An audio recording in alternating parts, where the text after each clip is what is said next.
So much. I want to tell you a little bit about our COVID collecting initiative. And to do that, I'm going to ask everyone here to go back in your minds to the beginning of March and try to remember what you were doing. That was eons ago. You know, life was just going along. For me, I was working on the Fashioning Illinois exhibition and anticipating a March 21st opening day. Then I want you to fast forward in your minds to when the stay-at-home orders came down. I think it was right around March 13th, 16th. But do you remember how that felt? Where something was happening, you know, and it was unprecedented in my lifetime, that we were being sent home, that things were being closed, that Broadway went dark, that parks were being roped off. I just want to, you know, take everybody back in their mind to that time and what it felt like to embark in this rapidly changing world and to know that we had crossed the threshold between something known and something unknown, and we were living history. And soon on the realization that we were living history was the realization that we as a museum needed to document that change, that everyone was living through a historic moment, that we all had stories to tell. And that was where our COVID collecting initiative was born, to put out the call to say, you, the people of Illinois, we want your stories. We want you to tell us what it was like for you. People lost their jobs. People had to become teachers to their children in their own homes. People had to quarantine themselves. People became ill. People recovered. So many things happened, and all at once, and no one was left untouched. And so our collecting initiative is really an attempt to document those stories and preserve them for future generations, and they are available on the Illinois Digital Archives website, and will be in perpetuity. So someday, God forbid, if there's another pandemic a century from now, historians can read about and learn about and see how we processed it now. And as we did this, a shorter term goal came out, and that was processing all these submissions really gave us a sense of the resiliency of the human spirit. And from our position, considering all the submissions we received, we really saw this pattern of people trying to connect in a time when physical distance was keeping us apart, and persevering through hard times, times that tested us but left us unbroken. And so in the short term, we felt like this is a story we need to put out there. We can't wait until historians analyze it. We want to reflect it back to the people of Illinois so you can see your own resilience and your own strength. And so that's why we're asking you to continue submitting to the COVID Collecting Initiative, and you can do that through our website at illinoisstatemuseum.com, or is it ORG? ORG. Because this moment isn't over, the pandemic is still going on, the social unrest is still going on, 2020 is still going on, we're still living through it, and we've all still got stories, and we're all still processing. So I want to hear from every single one of you. Send in a photograph, send in your thoughts, send in a short story if you've written one, or a piece of art if you've created it. Document it. Let's hang on to it, and let's preserve it so we can know what your experience was. And so I'm going to turn the microphone over now to Bob Sill, our curator of art, and Zach Adams, our featured speaker and the artist responsible for this beautiful work on the wall here. And Zach was one of the very first people to contribute to our collecting initiative. And Bob will tell you a little bit more about it, so I don't want to steal his thunder. But suffice to say that, you know, we got this range of submissions and a little bit of everything from everyone. And we as a staff were struck right away by this guy who's got an eye, and he's got passion, and he's got heart in his photographs. And Zach started documenting at home with his daughter during quarantine, but he quickly turned to documenting the social unrest movements and brought them to life and captured it. And some of Zach's fans have said, I felt looking at his photos like I was looking at pictures of the civil rights movement. And it became very clear to us that we had received submissions from an extraordinary talent who is documenting an extraordinary moment of time, and we are so privileged to be able to share it with you, and so grateful that you've come out to hear Zach in person and see his beautiful work on our building. So with that, I will turn it over to Zach and to Bob, who's going to be his wingman.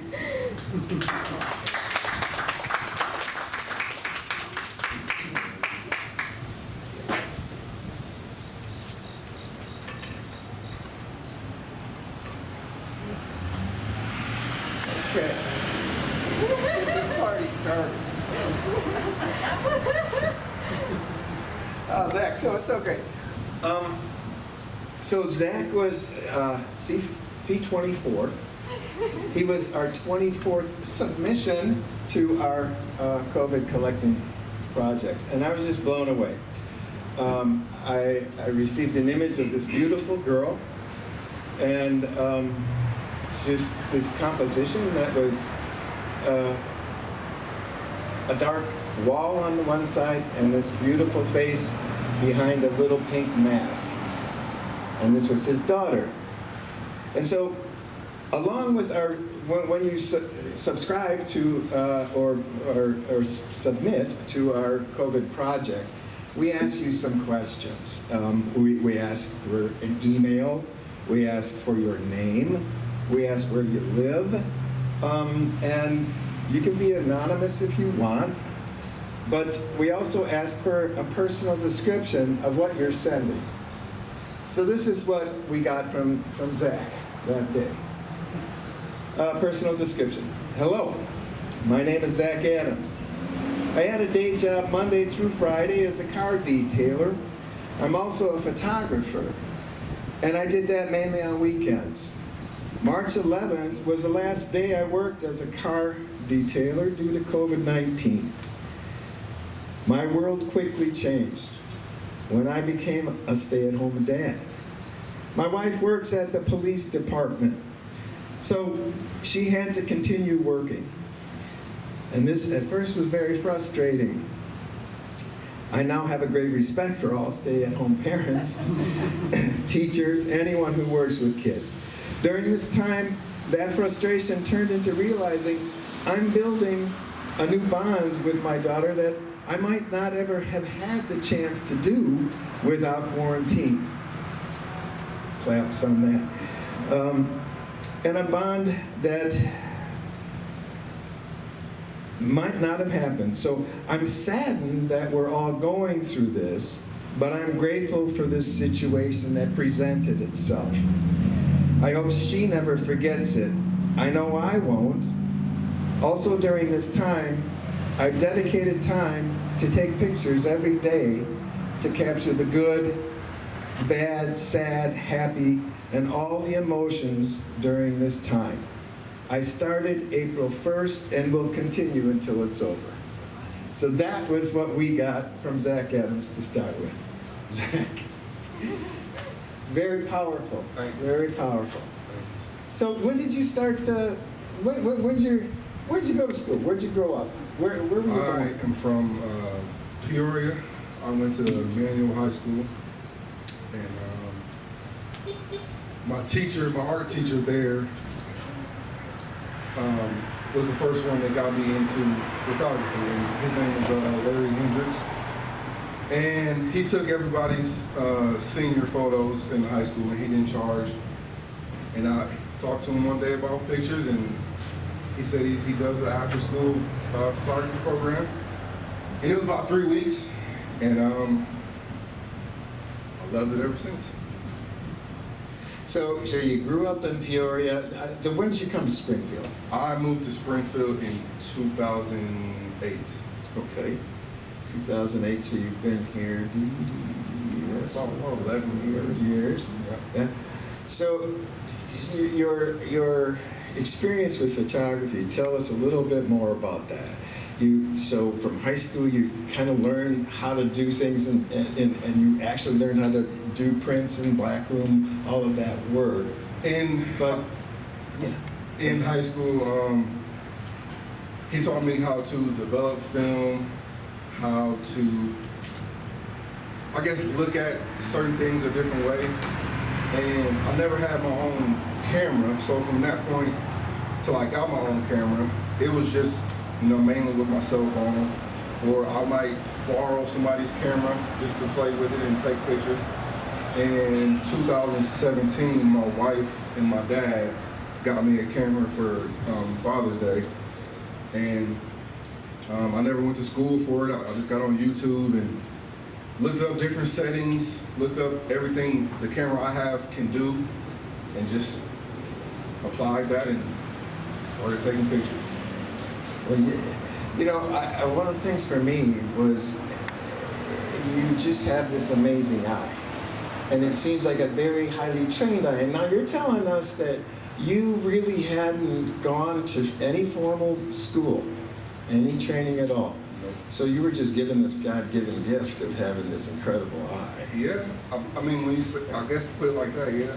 I mean, I've been in this business for over 30 years, and when I look around at the imagery that you see here, and he's sent us since more things as well, I just see this sort of master at being able to enter an experience and really find within that experience the emotion, to be able to extract from a face a feeling.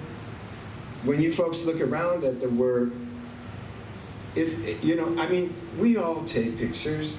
There's just some of us who are like my wife. She's just like terrible at it. So I mean, she's just, and she knows it, and so, and I'm not that great at all. But you have, you know, that ability to do the domestic intimate scenes as well as these incredibly charged public scenes. Tell us a little bit about how you feel and what your approach is when you go into, you say, okay, I'm going to go down and check out the rally, and you have your camera with what's going on in the head. Honestly, just documenting everything I see. When I did the Black Lives Matter rally, the first one, I hadn't ever been a part of that before. I've seen it on TV. I've seen friends post in different cities that they've been a part of it. So when I heard that it was going to be one here, I figured I'd just go down there and take pictures. Didn't know what to expect. As I'm marching and taking pictures, it was times where I was emotional behind the camera, because I had never experienced anything like this. So as I'm taking the pictures, when I take pictures, I kind of see them, before I get home and edit them, I see them done already, like as I'm taking them. So as I'm taking them, I'm kind of getting emotional, seeing, knowing in my head what they're going to look like. And that's kind of just how I approach every picture I take.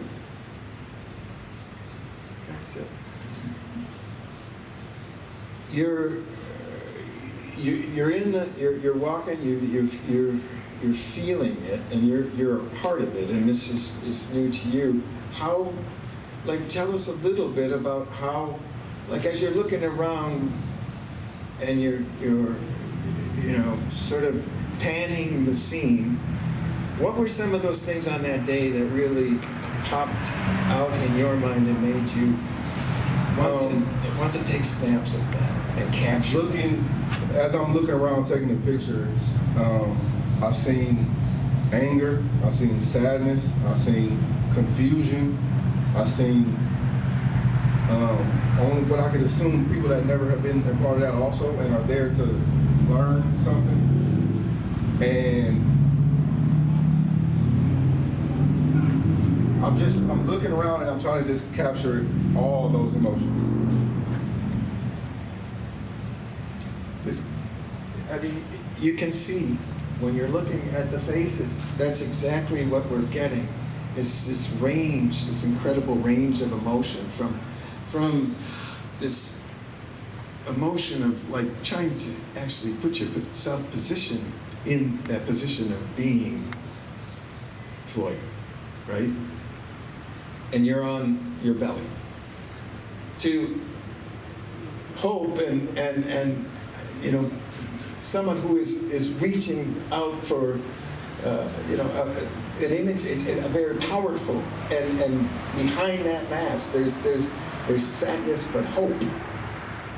And here you have a group together that, you know, looking forward, looking down, looking to the side. All of those different expressions you capture, from happiness to kind of anguish. And that's what I find amazing, you know. Tell us a little bit also about, there was another rally that you went to. Tell us about that experience. I went to a rally. You talking about the reopen? Open Illinois. Yeah, I was at an Open Illinois rally, and that was my actual first rally that I've taken pictures at. And it was pretty much the same thing. I went about it the same way, but it was just a different, it was a different feeling. It was a different, there I felt like I was just documenting what was going on. I didn't really feel emotion connected to that, but I still got the same range of people upset, people happy, people sad, people there just to observe, and yeah. You did. You have to. We'll have to. We have to get this put on up somewhere, because the contrast between those two rallies, he still had that same capability to like look at people and what they were experiencing emotionally and capture it. And that's what makes a great, you know, photographer. It really is. And you have that ability. Thank you. Do you want to talk a little bit about what are some of the other things you like to do as far as like creative things? I draw a little bit. That's what initially got me into the art class at Manual. When I was in 8th grade, I told my counselor I wanted to be a part of the art program, and she said, well, that's only for juniors and seniors. So I just drew a picture and submitted it just to see if I could still get in. And when I started high school, they let me in as a freshman to join the art class. So I mean, I like drawing, I like creating things, I like creating clothes, I like music, I like basketball. And you have a lot of your photography is actually for sale. Yeah. Right? Yes. And if someone wanted to purchase one of your works, where would they go to? Right now, I mean, I don't have a website or anything. Right now, if you went to my Facebook page and said, hey, I like this one, how much is it? Okay. I'll let you know. On Facebook. Okay. And you do have a Gmail. Do you want to share your Yes. Gmail with people in case they want to look further into his work? My Gmail is 1221photography1@gmail.com. You have some gear as well, I think. Yes, periodically I come out with t-shirts and hoodies and stuff, and I post those on my Facebook page to let everybody know those are for sale. And he does portrait sessions too. We've got ours booked for October, so throwing that out there. So yeah, so if you want a portrait done, Zach could Yeah, hook you up. I got weddings planned, engagement photos planned, family photos. So you do the whole gamut. You do Okay. everything from weddings to portraits to Yep. events. Very cool. Okay. Is there anything else you want to say, Zach? I want to thank everybody here. I want to thank Erica the most, because when I entered these to the museum website, she was super nice. She was super helpful throughout this whole process. She was texting me back and forth, and she's just a nice person. Super. Let's give it a Thanks so much. And we're going to do it again, right? Yep. Okay, next Tuesday? Yep. Okay. Because I'd love to, I'm sure you'd love to hear any questions you might have. I have a question. Okay. Zach, would you please explain this symbol here, this math symbol, I guess, or equal, less than? The what is it? Divide. Yeah. Okay, thank you. No problem. Being equal is greater than being divided. He was on my baseball team. He was a little leaguer on my baseball team. J. Keith. He's this little baseball player. Zach, do you just work in black and white? And No, just these are black and white stuff. I feel like they do in black and white. Do you just do portraits or do you do scenery or buildings or other things? Yeah, I mean, I'll take it. Yeah? Everything. Anything I can take a picture of. Yep. Yeah, he also does, you know, like, I mean, he just, the city, he goes around and just does images of buildings. And really beautiful work. I Anybody do else? know that that's love. And I mean, Do you have a favorite? And do you have a, that's up here and kind of a reason why? Probably this one. At the time that I took this, it was, I believe, while she was speaking. And this guy came up and he had a tank top on. And he came and sat on the stairs right in front of them as they were talking. So I'm like, this might get ugly. So as they got done talking, John came down and talked to him and kind of explained what was going on and what was trying to be put out, the image trying to be put out. And so he explained it to him, and it ended with them shaking hands. So that's probably one of my favorites. 'Cause from the situation that was happening, I thought it was going to get ugly.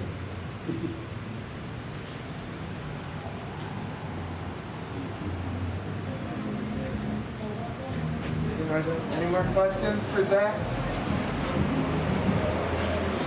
Thanks. Thank you. Thank you so much.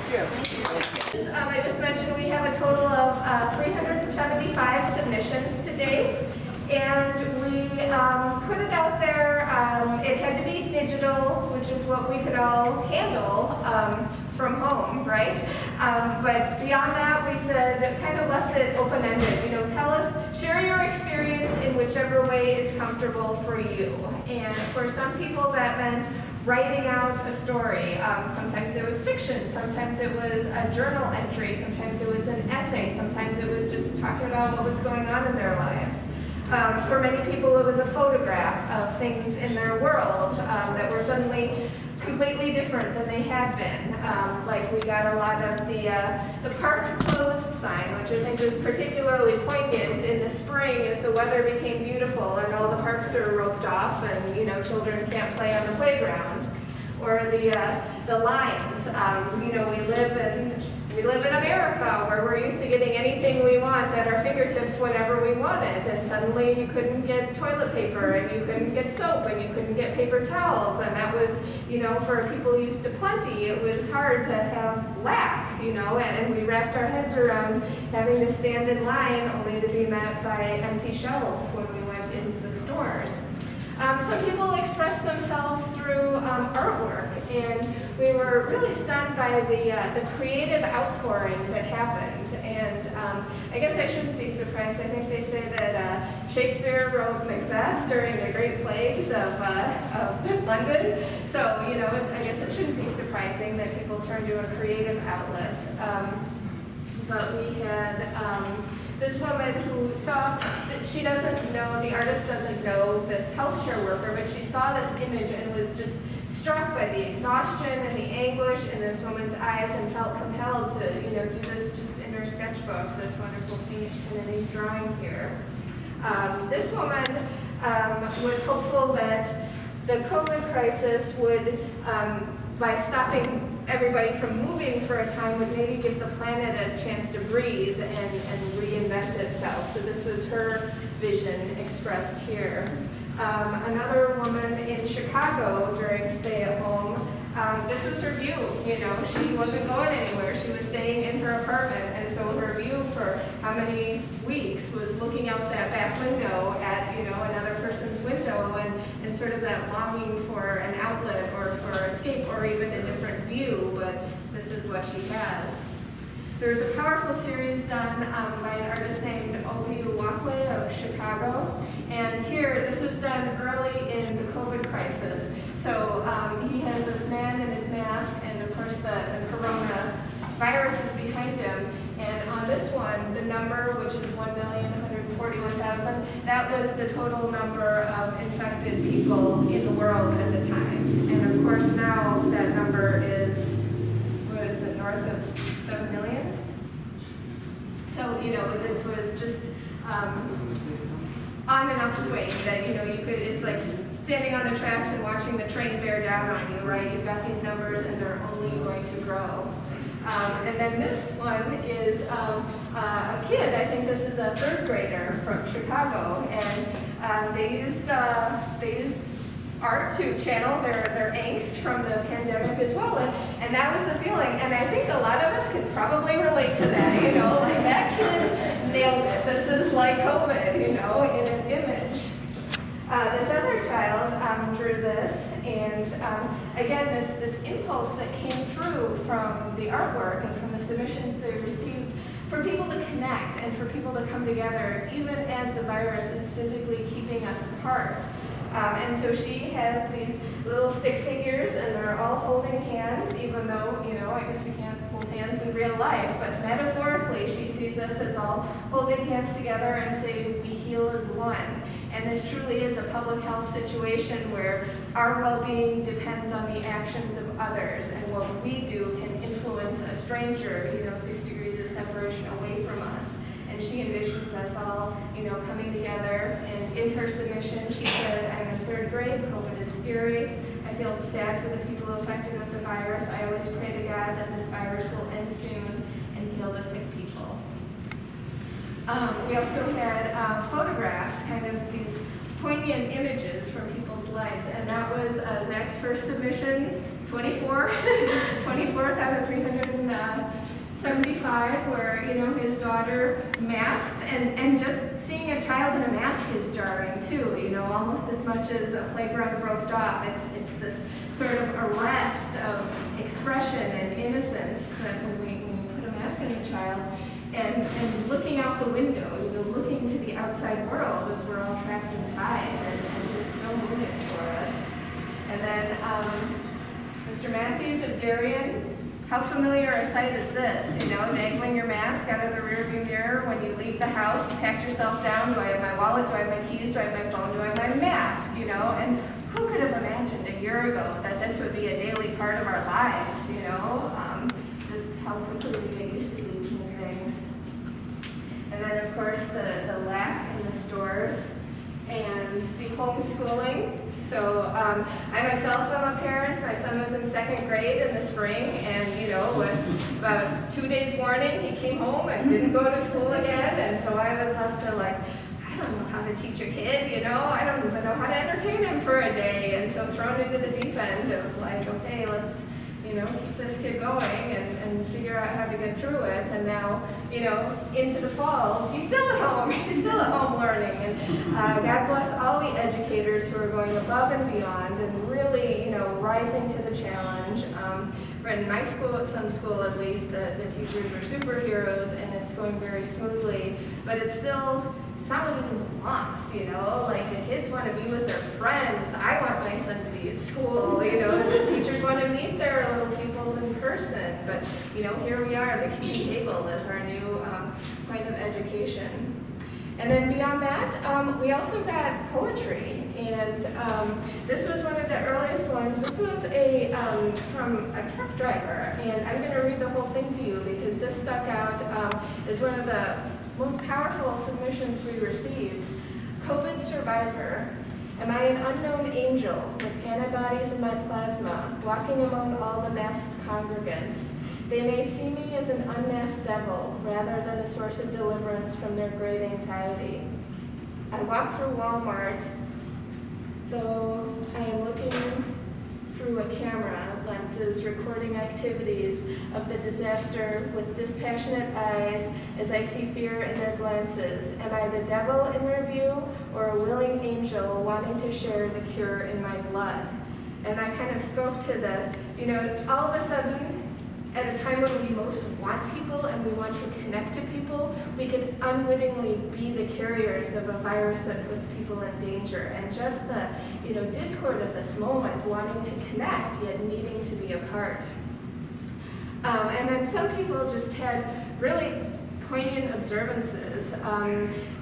Dave Sipple of Marengo, this came in more recently, so people are still understanding, but not as much as before. I hate that this pandemic has become so politicized.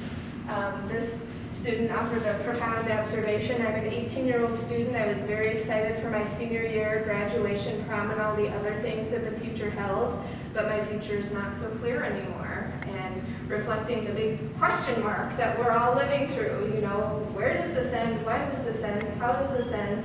And what do we look like on the other side? And maybe Tevi, who only gave us one name from Skokie, said, 2020, what a time to be alive.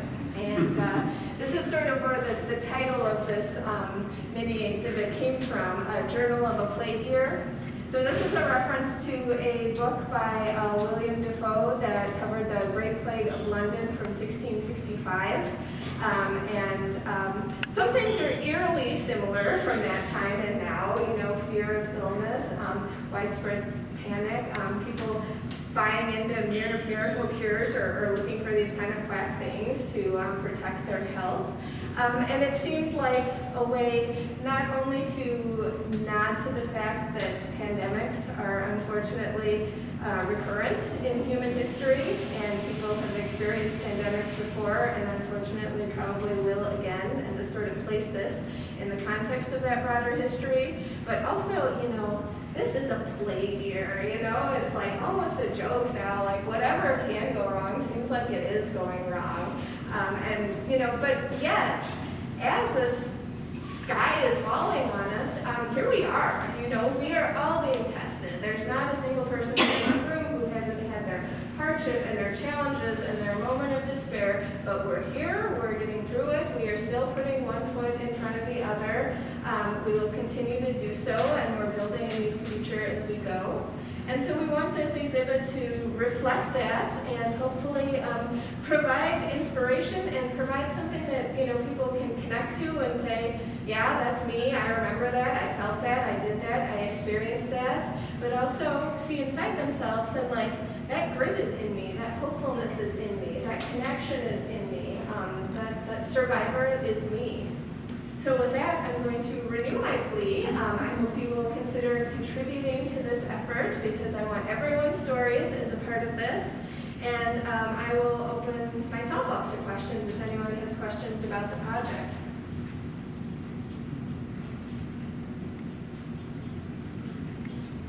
I like seeing the one with the hair, Baldwin from Chicago, because to me, the hardest thing for me to deal with during the pandemic was how long my hair got before I got to go and get a haircut.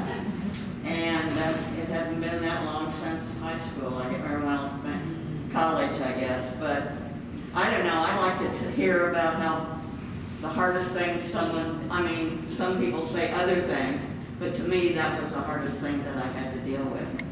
Well, I tried to give my son a haircut, and boy, I had new respect for a professional hairdresser. That is not as easy as it looks.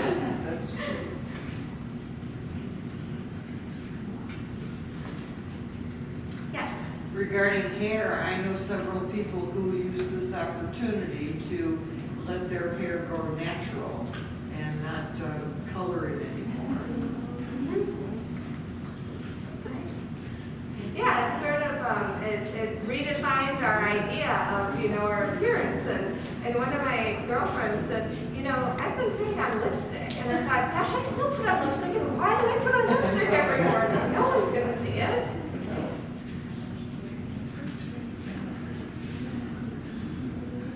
Are there any other questions? Or how about comments asked, does anyone want to share a COVID experience or, something that they see that they relate to, or, a story of something that they have experienced? I can't read all of what's written on her gown. Let's see, my heart breaks for them, my heart drops. It's such a delicate balance. The aloneness is the same. This city is breaking, and something my heart. Yeah. I didn't even really notice that until you pointed that out. So well done. Of course, the hardest thing really for me to deal with was the fact that we did not have an Illinois State Fair That was in hard. August. That was hard. Because I went out there a lot during that, when it was supposed to be held, and Voss did sell corn dogs. I don't know if any of you took advantage of that, but I did get a corn dog at the Illinois State Fairgrounds.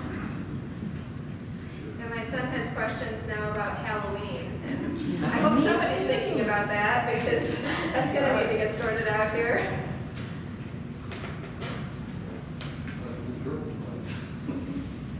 And I miss seeing my grandson who was born last February. Not being able to see him has been a hard thing. When was the last time you saw him? It's Christmas. Wow. I see him virtually through the internet. He's growing quickly. Not the same. It's the same now. I'd like to bring light to what our new artist of the decade said earlier about getting a new, I think that's awesome, the opportunity to have that relationship with your kid that you thought you would never have. There's a silver lining, there's collateral beauty that has happened because of COVID, and part of that is just the ability for us to communicate more, even though it may have been virtual. Because I think we've really gotten a sense of how much we miss our family, how much we need our family, and how often, hey, we need to do this every week. Yeah, we should. Whereas before, you're calling once a ... Who knows, right? So, and I know when I walk right around or walk around the city with my walking partner, we see families outside, families, not just one kid here and there, riding bikes, doing things in the yard, walking together, and I love that. And I think you miss that. You hear kids outside. We weren't hearing that before this, and I really appreciate that. I'm a District 186 teacher, you both are, and we're online every day with our kids. Yes, we do miss them, but I'll tell you this too. The ones who are invested or feel like they can, you say this so much better than I do, but they feel like they can be themselves and not worry about other kids in class bullying, that's a silver lining. They can be in class and not worry about distractions. Kids that were distracted and would get called out for it are able to focus and concentrate. So there's a silver line, and I know people want to be in school, I get that, there's both sides. But the silver lining is there, the collateral beauty is there, and I hope we can capture that too. Well said.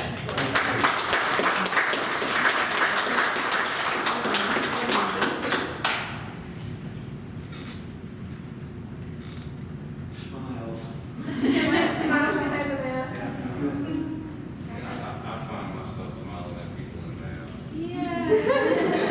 It's something that I'm like getting over now, but during like the beginning of the pandemic, it's something I just couldn't help but do. And I also learned how to smile with my eyes now. I didn't do that before. That's like the only thing you can see. So I'm like, if I'm smiling, like if I squint a little bit, you'll see what I'm smiling. I guess it's called smiling. Smiles. That's what Tyra Banks calls it. Erin, did you want to talk about any like the holds or other things that were your story that you're specifically more interested in getting more of from this project? Yeah, thank you, Elizabeth. She asked if I wanted to talk about any of the kind of holes that we're trying to fill in terms of experience. Definitely anything current, because we had a huge push at the beginning when we first launched it, and it sort of trailed off a little bit, but you know, we're still here. So if we'd love stories from educators talking about teaching this new semester, that would be fantastic. Great, and assign it to your students too. We got student submissions. Love it. Yeah. So from parents' perspective, educator, teacher, healthcare workers. If anyone's had the virus, we'd love to hear about that too. And yeah, I think those were the main ones.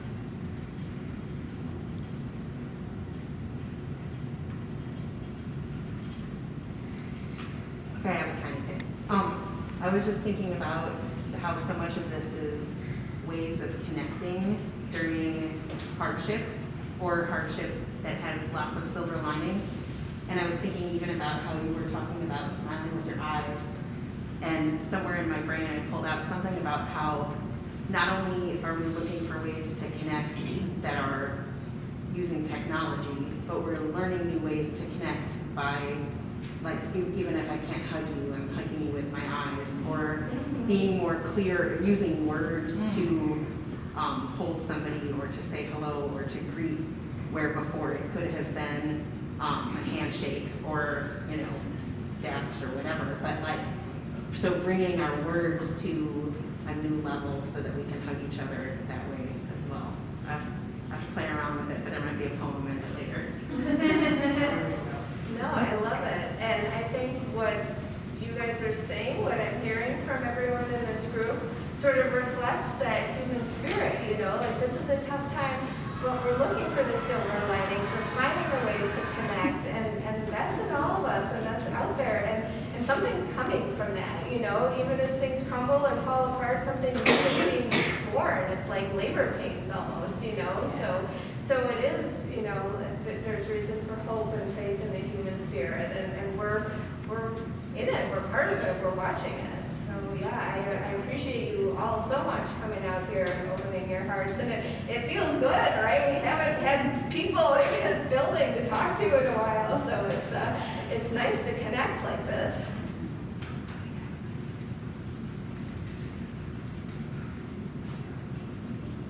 Okay, well, thank you, Erica.